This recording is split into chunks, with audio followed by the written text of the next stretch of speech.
प्रश्न 4, किसी संख्या में 5 जोड़कर योगफल में 8 से भाग देने पर भागफल 9 होता है, संख्या ज्ञात करें। तो सबसे पहले हम यहाँ पे लिखेंगे माना कि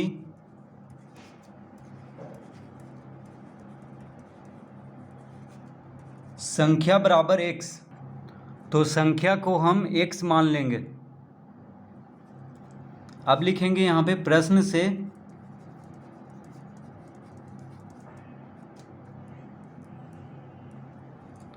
तो कह रहा है किसी संख्या में 5 जोड़कर, देखिए किसी संख्या में 5 जोड़कर, तो संख्या को तो हम x मान लिए हैं, यानी x + 5, तो किसी संख्या में 5 जोड़कर,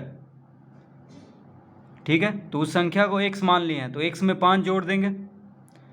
अब कह रहा है योगफल में 8 से भाग देने पर, तो योगफल यानी इन दोनों का योगफल में किससे भाग देना है, 8 से, तो यहाँ पे बटा 8 लिख देंगे। 8 से भाग देने का मतलब क्या हुआ, बटा में 8 लिख दें या भागा 8 लिखें, एक ही बात है। तो x + 5 को 8 से भाग देने पर भागफल कितना कह रहा है, 9। तो ये हो गया समीकरण। तो x + 5 बराबर 9 × 8, x + 5 बराबर 9 × 8, 8 भागा में है तो इधर जाके गुना में हो जाएगा। तो x + 5 बराबर 9 × 8 = 72, तो x + 5 बराबर कितना हो जाएगा, 72। तो x बराबर, अतः x बराबर हो जाएगा 72 - 5, यानी कितना हो जाएगा, 67। तो इसका उत्तर आएगा 67।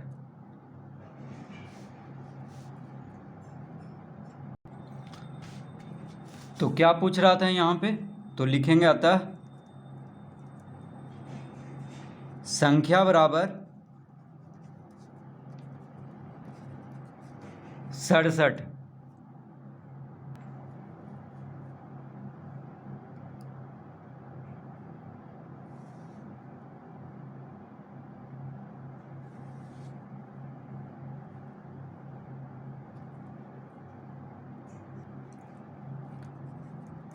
प्रश्न 5,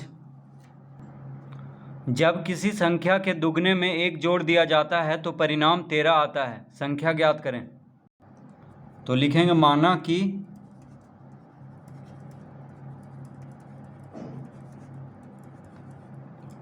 संख्या बराबर x, माना कि संख्या बराबर x। तो अब लिखेंगे अतः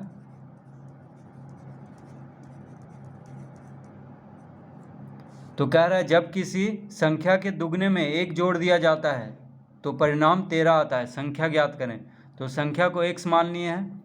अब कह रहा है किसी संख्या के दुगने में, देखिए संख्या को x माने हैं तो इस संख्या का दुगना क्या होगा, 2x, ठीक है। किसी संख्या के दुगने में, यानी संख्या x है तो x का दुगना 2x हो जाएगा। 1 जोड़ दिया जाता है, कितना जोड़ दिया जा रहा है, 1, तो परिणाम 13 आता है, कितना आता है, 13, ठीक है। तो बराबर 13 लिख लेंगे, ये हो गया समीकरण। अब इसको हल करेंगे तो इसका उत्तर आ जाएगा। तो 2x बराबर हो जाएगा 13 - 1, तो 2x बराबर 12, 13 में से 1 घटा देंगे तो क्या आ जाएगा, 12।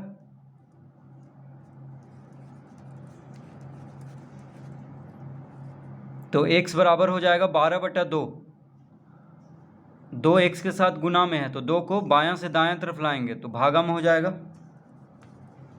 तो 12 को 2 से भाग देंगे तो क्या आएगा, 6। तो इसका उत्तर आएगा 6। तो लिखेंगे अतः संख्या बराबर 6, इसका उत्तर क्या आएगा,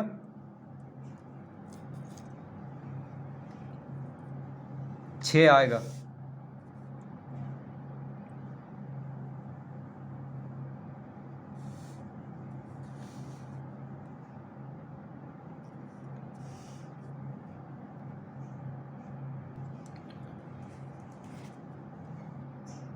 प्रश्न 6, 3 लगातार संख्याओं का योगफल 51 है तो छोटी संख्या ज्ञात करें।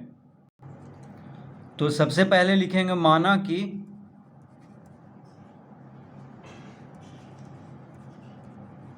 तीन लगातार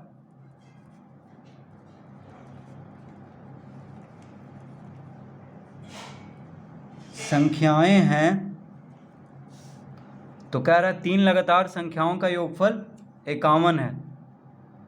तो हम सबसे पहले 3 लगातार संख्याएं को मान लेंगे। तो 3 लगातार संख्या कौन कौन है? x। तो पहला संख्या अगर x माने हैं तो दूसरा संख्या क्या होगा? लगातार कह रहा है तो 1 जोड़ेंगे। तीसरा संख्या x में 2 जोड़ेंगे। ठीक है, तो पहला संख्या को x मानेंगे तो दूसरा लगातार संख्या हो जाएगा x + 1। 1 जोड़ने पे उसके आगे वाला संख्या प्राप्त होता है। उसी तरह तीसरा जो लगातार संख्या होगा x + 2। तो 3 लगातार संख्याएं हम मान लेंगे x + 1 और x + 2।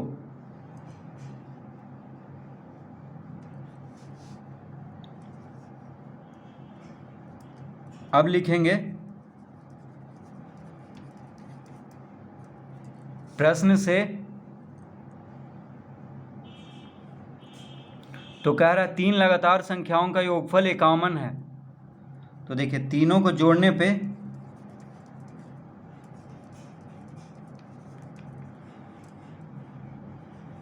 कितना कह रहा है? योगफल 51। तो 3 लगातार संख्याओं का योगफल 51 है। तो तीनों लगातार संख्याओं को जोड़ देंगे और बराबर लिख लेंगे 51। अब इसको हल करेंगे तो x + x + x क्या हो गया? 3x। 2 1 3 हो गया। देखिए 2 और 1 को जोड़ेंगे तो 3। तो 3x + 3 = 51। तो 3x = 51 - 3। तो 3x = 48। तो x बराबर क्या होगा? x बराबर हो जाएगा 48/3 यानी 16। तो x बराबर क्या होगा? 16। तो सबसे छोटी संख्या को x माने थे। देखिए सबसे छोटी संख्या यहाँ पे कौन है? x है, क्योंकि x फिर इससे बड़ा हो जाएगा x + 1 और इससे बड़ा हो जाएगा x + 2। तो 16 16 1 17 16 2 18 यानी 16 17 18 3 लगातार संख्या निकल गया है। तो सबसे छोटी संख्या पूछ रहा था, तो सबसे छोटी संख्या है 16।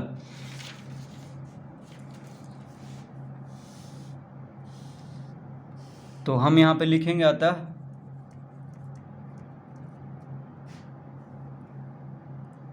छोटी संख्या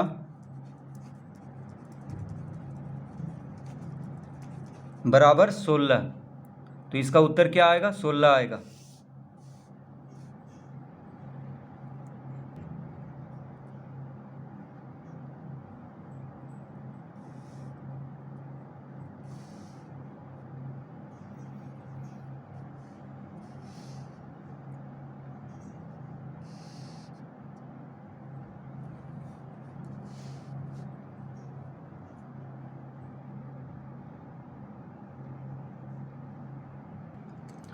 प्रश्न 7,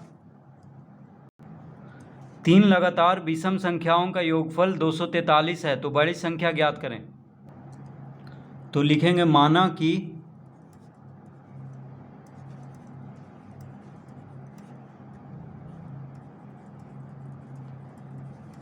तीन लगातार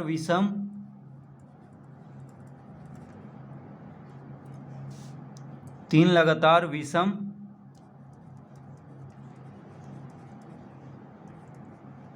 संख्याएं हैं। माना कि 3 लगातार विषम संख्याएं हैं x, x + 2, x + 4। तो 3 लगातार विषम संख्याएं हम मान लेंगे x, x + 2 और x + 4। तो विषम संख्याएं मतलब क्या हुआ? वैसी संख्या जो 2 से विभाजित ना हो। तो देखिए अगर हम पहली विषम संख्या को x मानते हैं तो दूसरी विषम संख्या लगातार कैसे निकलेगा, 2 जोड़ने पे। जैसे पहली विषम संख्या मान लीजिए 3 है, तो 3 के बाद जो विषम संख्या आएगा वो 2 जोड़ने पे आएगा। 3 2 5, 5 देखिए विषम संख्या है, 2 से नहीं कटता है। उसी तरह फिर 3 में 4 जोड़ेंगे तो उसके अगला विषम संख्या आएगा। तो पहली विषम संख्या अगर x है तो दूसरी विषम संख्या लगातार क्या हो जाएगा, x + 2, और तीसरी विषम संख्या लगातार हो जाएगा x + 4, क्योंकि एक एक अंक के बाद विषम संख्या आता है। जैसे 1 3 5 7 ये सब क्या है, विषम संख्या है। तो 1 में 2 जोड़ने पे 3 आता है, 3 में 2 जोड़ने पे 5 आता है। उसी तरह 2 जोड़ने पे उसके आगे वाला विषम संख्या ज्ञात होते जाएगा। अगर पहला विषम संख्या मालूम हो गया तो हम 2 जोड़ते जाएंगे तो उसके आगे वाला विषम संख्या प्राप्त होगा। तो 3 लगातार विषम संख्याएं हम मान लिए हैं, x + 2 और x + 4। अब लिखेंगे अतः प्रश्न से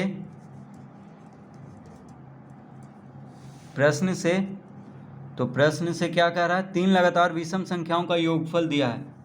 तो सबको जोड़ देंगे, ये तीनों को जोड़ेंगे तो x + 2 + x + 4 बराबर 243। तो देखिए x + x क्या होगा, 3x, 4 और 2 को जोड़ेंगे तो 6 बराबर 243। तो 3x बराबर 243 - 6, तो 3x बराबर 243 - 6 हो जाएगा 237। ठीक है, 6 को इधर लाए हैं तो माइनस में हो जाएगा, 6 इधर प्लस में है बायां तरफ, तो दायां तरफ आके माइनस में हो जाएगा। तो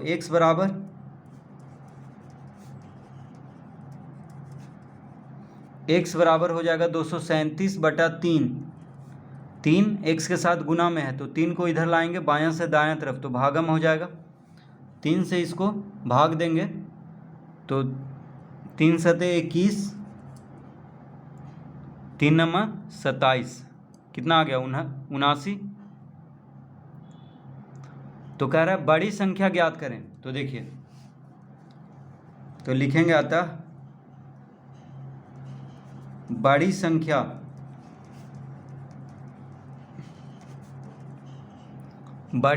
बराबर, तो छोटी संख्या देखिए, सबसे